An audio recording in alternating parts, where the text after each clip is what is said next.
You're listening to Halftime with Phil Elson and Ty Richardson. The lead is 6. Loses the ball. Here's Teddy. Caesar back. Get the bus, baby! Get the gold trophy! Get the gold trophy! It's championship week!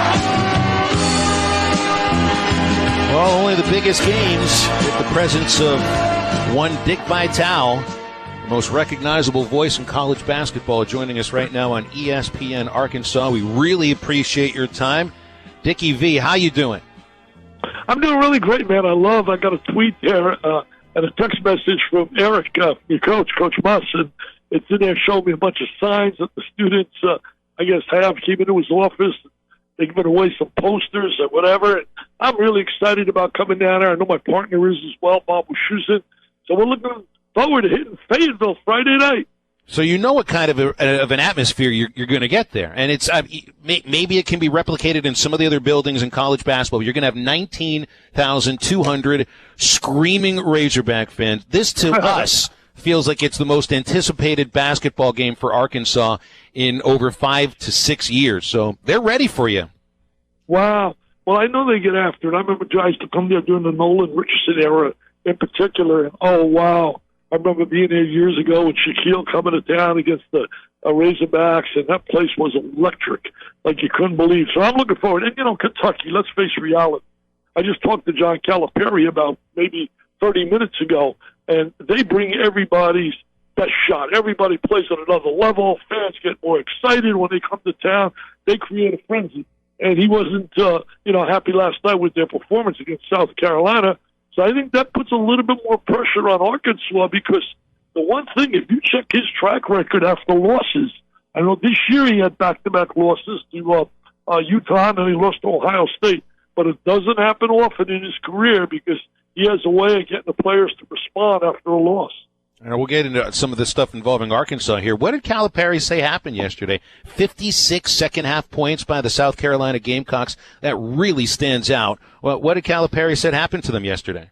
Well, he basically talked about their defense broke down in the perimeter, that they didn't get enough shots for Higgins and for Quickly. He just said defensively, we broke down. We allowed too much penetration, things that we normally don't do. Said, but we're going to get after it and make sure this doesn't happen. And then he talked about the fact that look at college basketball. Clemson beats Duke. Auburn gets routed. Not only gets beat, but gets routed by Alabama, who's basically, struggled most of the year. So it's just a way of life in college basketball this year. It's so wide open. Nobody logically can project who's going to be in that Final Four because there's a bunch of teams capable of winning those 4 games to get out there. Speaking with Dick Vitale, ESPN College Basketball here on Halftime. Dick, you mentioned coming for the 92 game against Shaq. Is the last time you've been in Fayetteville 95 against Memphis?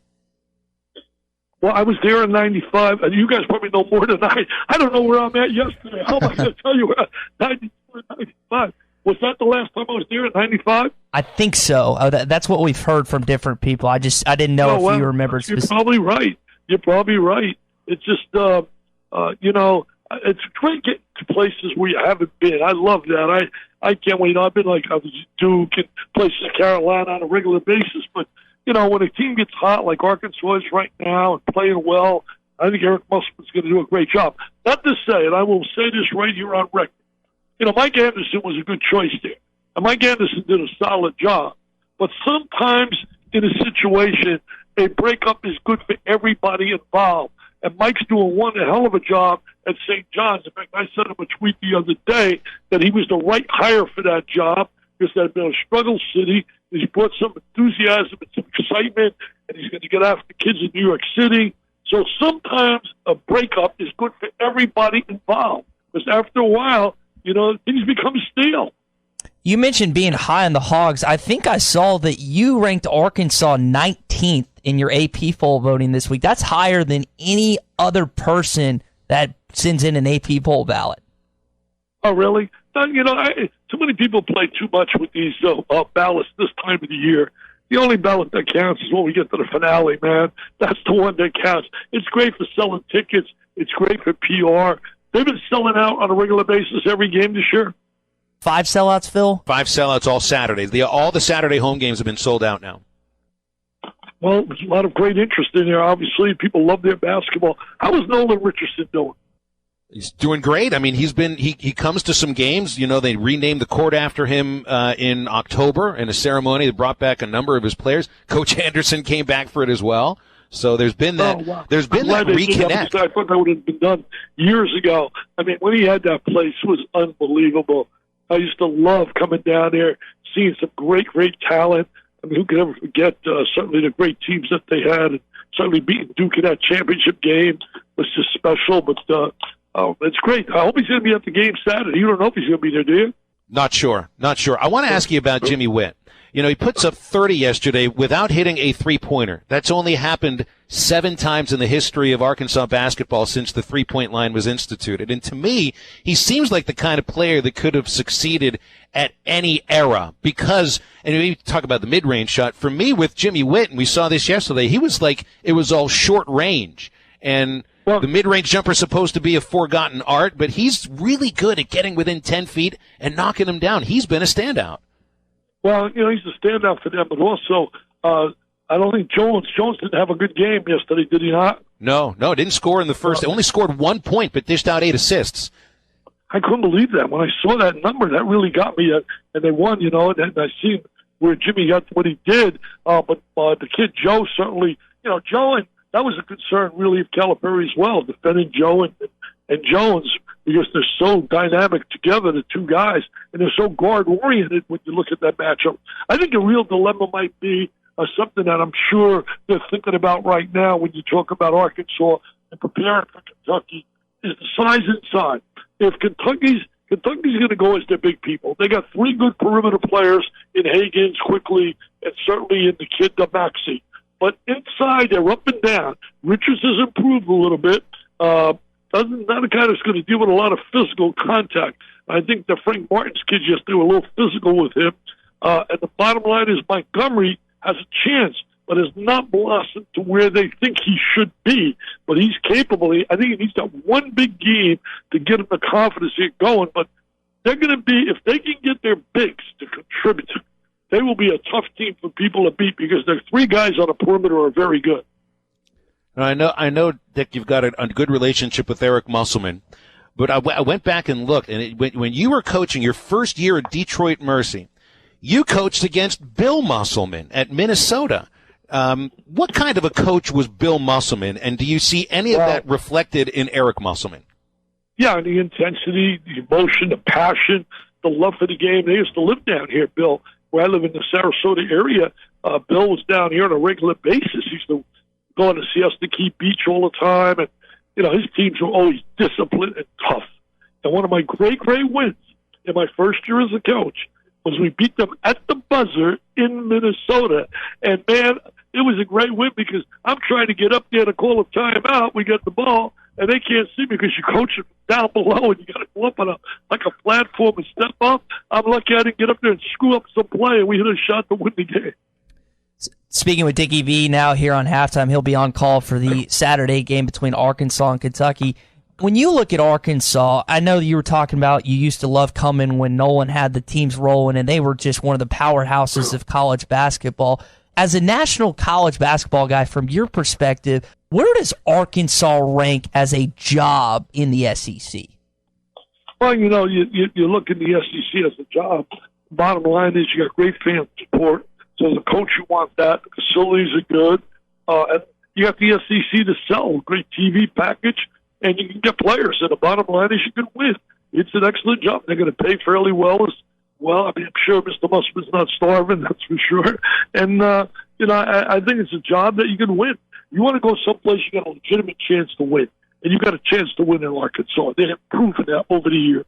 So I know Eric sent you that video of getting excited for the game on Saturday. Do you have anything to say to Arkansas fans, a message to students just to get ready for the atmosphere that you anticipate for Saturday's matchup?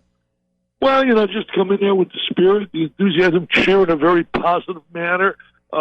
Certainly be disciplined in what you do and just come out and have a lot of fun. And I hope to get a chance to mingle with the students and mingle with them before the game like I normally do with my visits to different campuses, get some pictures with all the kids, and have a blast. Hey, I may be 80, but on a day of a game, I act about 12, man. I act about 12.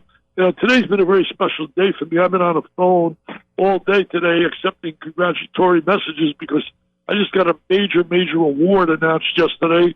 I received the Gerald Ford President's NCAA Award as their choice this year. And when I looked at that list, when they called me, when Mark Emmett, the president of the NCAA, called me about it, I said, come on, man, I don't belong on that list. Father Hesburgh, who I have such great respect for, former Notre Dame president, John Wooden. I mean, come on, Condoleezza Rice, Robin Roberts, who I worked with at ESPN. I mean, Jackie Jordan Kersey, Billie Jean King, and Dick Vitale.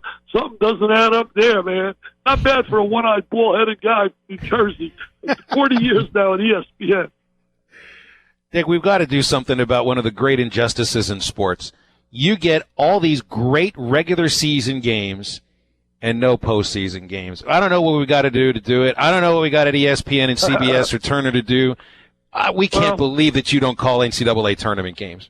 Well, the bottom line is they've asked several times over the years, CBS back, I forgot when, 7, 8, 9, 10 years ago as well, to do some of the games. But, ESPN called me and they said, we're not going to get permission, Dick. And I salute them. I tip their hat. I thank you, because that shows a sign of you care about me and give a damn. And I don't, obviously any announcer wants to do the greatest games, but I do the championship and I do the semifinal on ESPN International. Now, nobody in the States sees me, but we're in hundreds and hundreds of countries around the world hearing us. I don't know how they understand what we're saying, but Sean McDonough and I have done this for the last 4 or 5 years, so I feel great that I get a great seat. I'm at courtside, national championship, and my former boss told me, John Wildhack, before he left to go to Syracuse, he said, one of the reasons we have the games on ESPN International, and we just got them, because I wanted to give you an opportunity to call a national championship game and sit at courtside, and I thank them so much for that. Well, we can't have everything in life, man. If we got everything in life, man, I'd be looking like a guy like Matt McGonaghy. I'd be having hair on my head. I'd be smooth as silk like a Bob Costas. I mean, we can't have everything we want. Life's been good to me. I can't complain. And I just want to tell you guys this before I check out, is that, I need your help. I need the people of Arkansas's help. There is nothing more important to me than raising money for kids battling cancer. In fact, that's where I'm at right now. I've been doing an autograph session here at Another Broken Egg here. I've been here since about 10:30 this morning. They just closed a few minutes ago, and signing books, hats, basketballs, and every dollar, not 60 cents, 70 cents, 80 cents, every dollar that I would make from the sale of any item that I do, whether on my website, people want to get an autographed book, they go to DickVitaleOnline.com, and they can tell me how they want me to autograph it, gold, Razorbacks, whatever. And every dollar from that sale goes to kids battling cancer. And guys, we've raised so far, since I started with my gala 14 years ago, $29.5 million for kids. Wow. It's been a joy talking basketball with you, Dick. Thanks so much for joining us, and enjoy Saturday. I know we will.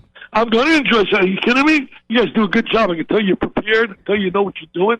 And one other thing I want to say to all the beautiful people in Arkansas. Hey, guys, maybe you as well. You like a beautiful red Mercedes convertible? Well, we are raffling it off for the V Foundation. Just at DickVitaleOnline.com. We sold out already the first one, and now we're doing another one, a red Mercedes 2020 convertible. It's $100 a chance. Only 1,500 chances will be sold. And every dollar from that chance, $100, goes for kids battling cancer. So just go to DickVitaleOnline.com, and you'll see this beautiful red Mercedes convertible. And, hey, if you don't take a chance, you have no chance to win. You win the cash or you take the car. But you'll be helping along the way kids battling that dreaded disease. Well, it's certainly the right color to gin people up here in Arkansas to go online there and register. Have a great rest of your day, Dick, and we'll be listening on Saturday. Stop by Saturday. Come by and stop by and say hello. Well, I'd love to. Don't have to tell me that twice. That's absolutely right. All right, that's the one. Pictures, man. We'll take some pictures.